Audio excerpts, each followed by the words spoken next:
This is Josh Rachlis today. Samantha is my new friend, and I just met her at PodCamp Toronto on the weekend, and she decided that we should go out and just film some stuff and practice producing content. And her idea was to come out here to the beaches. She kind of lives on the beaches, and she heard there was an art exhibit. I'm going to take off my glasses so you can see what I look like, and I'm going to take off my hat. This is what I look like, and this is why I'm covered up, for both warmth and aesthetics. So here we have a big pile of ropes. We're entering. They're very heavy. So don't get hit here, Sam. Okay, all right. It's very dangerous art. It looks like a lifeguard thing. It looks kind of abandoned. There's no chair up there anymore, but it's the kind of thing. Hello, there's art fans here watching us report, and maybe I won't tell the anecdote that I told before. Sam is shaking her head no. You know what? I'm seeing something new this time. Before I was saying my interpretation was that it looked kind of like tropical, like you're in some kind of Hawaiian tiki hut or something with the ropes. But now I see that there's ropes actually tied onto the lifeguard ladder, and there's a life preserver there. So maybe there's some kind of theme there, like ropes, nautical. I don't know. I'm starting to realize that with these things like Nuit Blanche and stuff, maybe there isn't really a big idea. It's just like, hey, ropes would look cool if we hung them on something. Wait, is this part of the art? Let's look here. Oh, this is probably just a sign. No lifeguard on duty. You're at Q Beach. So yeah, that's just the sign. I'm not sure I find the ropes with the electrical tape interesting. Yeah, I noticed that too, actually, the electrical tape. It kind of makes them look like shoelaces, like those little grommets. Wasn't that in the movie Cocktail? Like the girl had all her money because her father owned a company making those little plastic things at the end of shoelaces. I don't know why that just popped into my head, especially because I think the scene they talked about it in was where she's topless. Speaking of topless, what I commented on first when we first walked in here was that this might even be the lifeguard stand that I saw a few years ago. Because every now and then I come to the beaches if I'm on like a coffee date with a girl or something, and then we'll sit on the beach and you'll cuddle and maybe kiss a bit. And I remember one time we were here at night, and it's very dark at night, but I could see, we were back there, I could see a silhouette of people making love on the top of this thing. I'm like, am I really seeing that? Oh yeah, somebody was on like all fours and things were happening there. And then when they got up and left, I told the girl I was with, I'm like, let's follow them because I want to see what they look like, because I wanted to retroactively decide whether I should be thinking about that in a titillating way, or if I discovered that they weren't physically attractive, then I would erase it from my memory and never think about that episode again. And we were never able to catch up with them. So in my mind, they were still very attractive people. And this might even be the same. So I'm not going to touch it because there might still be germs on it. And as you can see here, it's just a bunch of material wrapped around a central core. I sound very professional. A central core. We hope it doesn't get too hot because then it could explode like a Star Trek ship or something. When I first walked through here, I said it was almost like being in the womb. And then I commented it was almost like being inside an IKEA mattress that you might buy rolled up. And yeah, originally when I walked in, I thought, oh, look, it's bouncy walls. So like it's kind of like being in an insane asylum or something, or you'd be safe if you bumped into them. But you wouldn't really be safe because it's basically like a frame here and then just a T-shirt. And then you could probably stab yourself on the pieces of wood there. So don't just throw yourself in here thinking this is some kind of bouncy castle. Do we have a dog out there? Oh, there's lots of dogs out here. Very cute. And we have Gandalf. Look at that. Look at that. Look at the Jedi. My goodness, she's actually. I wonder, like, can the woman with the dog see the Sith Lord? Like, it's almost like she's sitting there smiling at us with this grin, and then, like the dog woman's almost not reacting. It's almost like this is like the ghost of Obi-Wan or something, and only we can see her. This is a very it's like the Ring. Like you'd see this creature coming out of the water. This is far, far more interesting to me than any of the art that we've seen. All right, right now Sam is asking that woman, is this wall of flowers part of that lifeguard stand with pantyhose hanging off it or whatever it is? Because it seems to be a color theme. They are both Valentine's Day colors, but we don't know. But it also matches this woman's hat, which is pink. And you might remember her from earlier. She was standing with the Sith Lord. My understanding... That's right. Sam told me earlier that she's actually read up on a bit of this art, and we were going to compare what I thought it was about and what it actually is supposed to be about. My understanding is as you pull on it, on the fabric, the warmth and heat of your hands makes it turn color. And actually, this gentleman was just moving the installation, and we can actually see that the body heat is changing the color. You're squeezing it, yeah. Now, all right. Our hands are very cold right now, so this might not work. Did it work? No. Did you see that actually change color when that other guy touched something? That doesn't seem to make any sense. Although, there are t-shirts you can buy. You know, they made those t-shirts in the 80s or whatever that would change color with your temperature and your mood and stuff. To me, it looks like a bunch of balloons that have either been deflated or haven't been inflated. You know, if you get like a bag of balloons and then you're going to blow them up, this is what the bag of balloons would look like, pre-blown. Is this art? Are these two little gloves here art? This could be art. It's very poignant. It's very sad. Like one of them, I don't know, are they kids' gloves?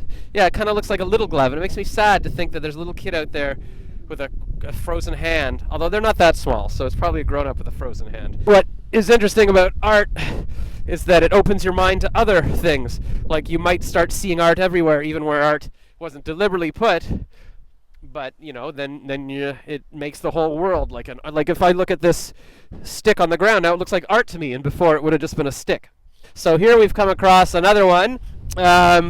And I wouldn't have known this if she hadn't just told me on the way here. She said, that's a bunch of jacks. And I'm like, oh, that game where you bounce the ball and you pick up the jacks when you're a kid. And I was like, what is that called? I guess it's just called jacks. So here. It's not actually jacks. I just think they're jacks. Oh, okay, big reveal. She just says they're jacks. So we don't even actually know. Well, there is a sign there that says what they are, but I didn't read it. You can see they've each got slots there. It's kind of like Lincoln Logs. So it looks like a lot of fun. I think my niece would enjoy playing with this. It'd probably be very dangerous, though, and my nephew would eat them, and he would be killed. If you turn around here, you can see that they sort of go over, which is very cool. Again, the art is incorporating the lifeguard stands, which I guess maybe that's part of the whole theme. Now that I'm starting to think about it, each one of these has been around a lifeguard stand. Maybe even that sort of white sheet one, there was probably a lifeguard stand in the middle, and that's, remember what I kept saying, banging it, and I'm like, this would hurt if you hit it, it's not as soft as it looks like. That wasn't just a random frame, maybe that was the lifeguard stand. Wow, I am really quick, really bright. Okay, so let me reframe everything here. This is an art exhibit where each of the abandoned lifeguard stands have been turned into something artistic. Wow, I feel like I'm being born again. I don't know if these are lifeguard stands that they still use, or you know, they sort of dress them up in the summer and actually are in use, or if these are just like relics of a more lovely time, or what's going on. So I don't even know what to say about this. Some of them are painted blue.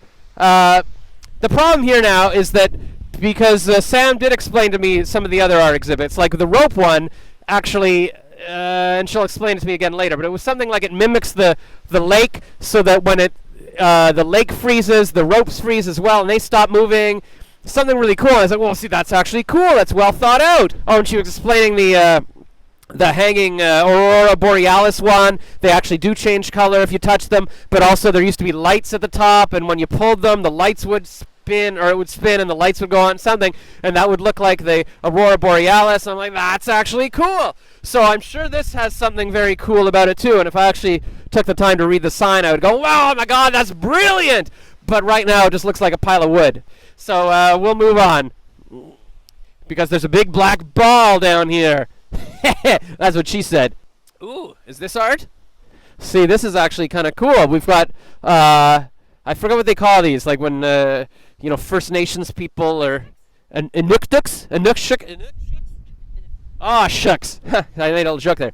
So this is a pile of rocks made into a pile of rocks. So who knows if this is, I mean, it clearly looks like something official has gone on here, or it could just be some random person on the beach piling up rocks. So let's address this ball. And I wouldn't have known this 5 minutes ago, but I'm betting inside this ball is a lifeguard stand. This makes it worse. And see, why don't they even put that in the title? We were talking about the title earlier. Winter Solutions Design Competition. No, Winter Stages? Winter Stations. Oh my god! That's what the title means. These are lifeguard stations. But it's winter, so they're winter stations. This is a huge revelation here. I don't know if anybody else has realized what's going on. Probably everybody has realized. Oh my God, it's like a spaceship. Here we go. This is like, what's that movie? Like The Day the Earth Stood Still. This seems like where the robot would come down and say, take me to your leader. I'm going to freeze the whole planet because you guys are going to blow up the universe. Here we go. Oh, you can actually go into here. Oh my God. Oh, we've saved the coolest for last. In case we both fall. Oh, at least we're filming this for insurance purposes. Yes, so we're filming this. Oh yeah, I got to pose for the photo. Here we go. In the big black ball. Where are you guys, like a school trip? You just people walking around? You're supposed to be running. This is like a running. These are the future Olympians here. Wait a minute, I have a clue. Neil McNeil Athletics. Ah. All right, so if your principal is watching this, you know what they're not doing. What is your interpretation of this piece of art? What do you think it's supposed to be? Initially, we thought it was a smoke shack. Smoke shack. So what would a smoke shack be? Is that some drug reference that I should know, or is that where you barbecue? No, nothing with barbecues. Okay, all right. So I'm not cool enough to know what that is. Homeless shelter. Homeless shelter, very good. So we can all hang out together tonight because clearly none of us have homes. It's a tribal thing, and all these furs are animals that the natives have killed and skinned and hung them up in here. Okay, this is clear the nerd of the group has been thinking too much. Well, I know it's a smoke shack, man. I know it's a homeless shelter. Actually, this is a native culture, and they've skinned this, and each one represents a different spirit. Sam's going to tell us what this really is. What is this? My understanding is the artist's interpretation. This is called Belly of the Bear. And as you can see, they have used all reclaimed furs. That's great. So you guys can all write an essay on this and you'll get an A. All right, we are here at, it looks like a canoe. Sam told me we were going to see a canoe, and I thought, oh, maybe we're finished with the lifeguard shelters, or what are those called, stations, and it's just going to be a canoe out here. But no, it looks like it's a canoe on top of a lifeguard station. So who are you? My name is Mark Tolan. I am an associate professor at OCAD University. And this is our contribution to the winter stations. So it's a very innovative structure. It is made out of metal Velcro. This is the first building. Well, it's actually called grip metal. Wow. That's a gripping story. See what I did there? There's no glues in there. If there's no glue, there's no VOC because there's that's very important to me. When I bought my new condo, I was trying to get like kitchen cabinets and low VOC in it, and then they weren't available. And if I was going to get it from a special guy, it was going to be tens of thousands of dollars extra. So I just couldn't do it. I could see this, at IKEA. You could come in and say, I would like to buy, the umlaut half a canoe. Sam's shaking her head. So we know sort of the technical aspects of this. Was there like an artistic story behind this? Like it is called the steam canoe. It's called the steam canoe. That sounds dirty. Lake Ontario is a beautiful place for canoeing. All the native Indians have canoed here for centuries or generations, many generations. And this is one of the first shelters. You take a canoe, you turn it upside down, you sleep under it. Oh, is that what people would do? What's the steam aspect? That glycol system is supposed to melt snow in the back tank. And then you get steam or fog. You basically get fog. Okay, so this would be all keep us warm. It'd be like or not so much about keeping you warm, but it's more about a piece of art to have some fog emitting from a building. Just like a cow on a pasture on a winter day in the snow would be showing an enormous amount of breath coming out of the. I thought you were talking with the other end of the cow. I'm like, I don't want to see that. I'm very excited because I'm a big environmentalist. I did a love song for Elizabeth May, the Green Party leader, for Laurie David, who produced Inconvenient Truth. So this is a perfect summation or ending to this art exhibit. Art. Elizabeth May should come here and take a look at this. Hear that, Elizabeth May? You should come here and take a look at this. And we invite Justin Trudeau as well. Of course. Yeah. Of course. Of course, yes. He's invited. He's been in a selfie with me, so him and I are like this, clearly. That was Josh Rachlis today. Now click to subscribe and follow this, so you don't miss a moment of Josh Rachlis.